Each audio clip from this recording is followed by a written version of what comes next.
So today I wanted to talk about Soul, Last Days of a Star. Here's the box in case you're looking for it in your local game store. If you're looking for this type of game after reading any kind of reviews or this video, you'll want to be able to ask for it by name. But it's one of my favorite games because it encourages or kind of requires some sort of cooperation amongst your opponents. This is clearly a very competitive game. It's kind of like in Lords of Waterdeep, where you buy a building, and if somebody else goes to that building, you get a benefit. Except this isn't worker placement. This is kind of area control and point generation. I guess you could say it's more about generating points and out-racing your opponents and getting those points before the game times out.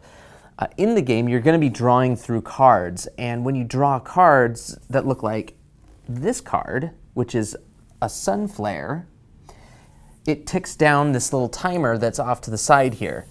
I'll show the timer right there.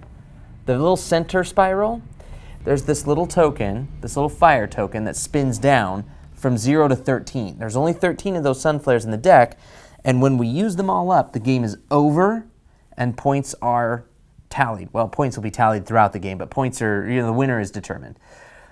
So I bring up the cards because of kind of how I have this board set up. And I'm going to kind of try to show you what I mean by the forced cooperation that happens in this game and how the designers really nailed it, for me at least. First of all, I think I should bring up the point that in a 2 to 4 player game, these little dots, okay, these sections of dots on the board, which you may or may not see super clearly, just know that there are 13 of them on the board. This means that in any amount of players, the dots remain uneven. That is to say, they can't be divided evenly. 13 is a prime number, so they can't be divided properly. So what happens is you take your turn, and then at the end of your turn, there's a forced action you must do, and that is to move your mothership one space. So currently, the purple player and the green player are 3 spaces apart, while every other player is only 2 spaces apart. This means that it's green's turn, and green will move one space, making now the deficit between green and black, which means that black will go, then move, silver, then move, purple, then move, and so on. Now, in the beginning of the game, we've set up some, I'm actually going to move these guys back. We've set up some buildings. The first time play recommends setting up some what's called vestigial buildings, because once this star is exploding in the solar system, we have to mine it for the remaining energy and get out before it explodes. So there was some mining equipment for mining the star prior to us having to do this out of necessity. So each player gets to place these buildings out. And the reason they place these buildings in a specific way, for instance, silver may start here, but they've placed a gate way over here.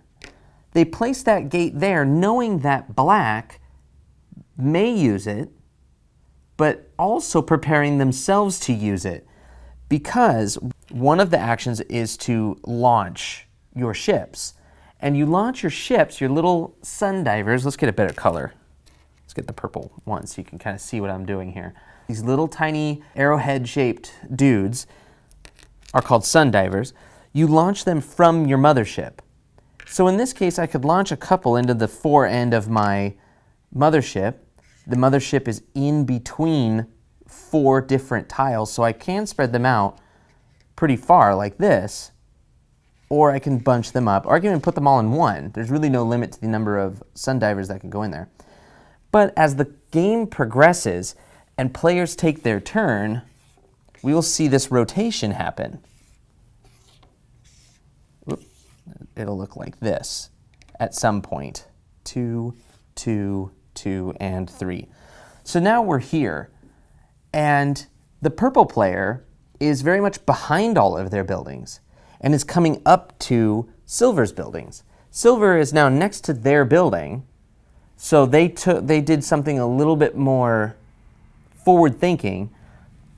Purple placed their building really far back, knowing that green would have to use it. And in this case, as far as the gates are concerned, that's how you traverse into the star. You can't go further into the star without a gate.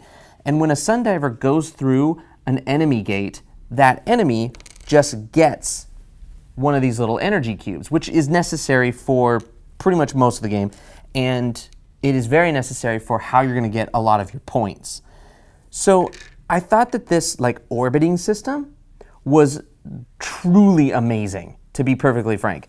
I think the whole orbiting concept of where you're going to be deploying your guys, because you take into account the fact that green can place their guys in their aft section and go backwards towards their green, or they can just go forward here and utilize this gate, and as long as they're okay with purple getting an extra energy, then it's not a huge deal.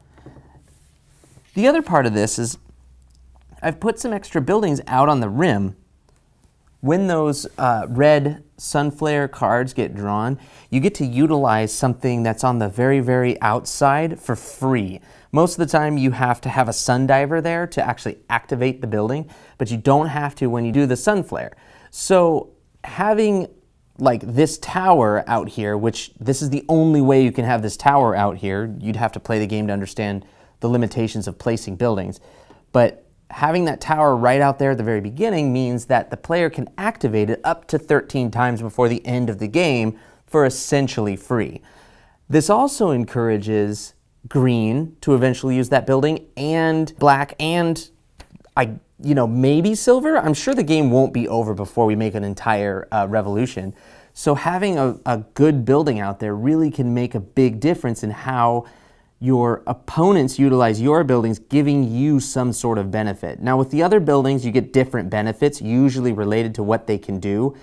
These are energy nodes. When an enemy uses your energy node, you might get some energy.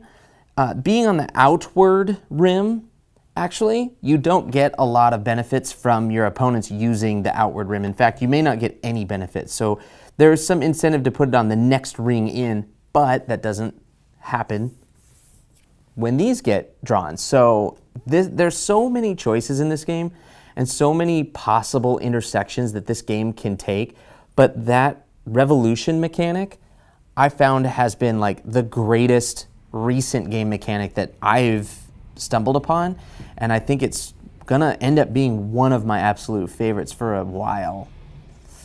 Thanks for watching. If you liked this video and you want to see more videos, feel free to hit that subscribe button and make sure you hit that bell icon so that you can get alerted to when our next video goes live.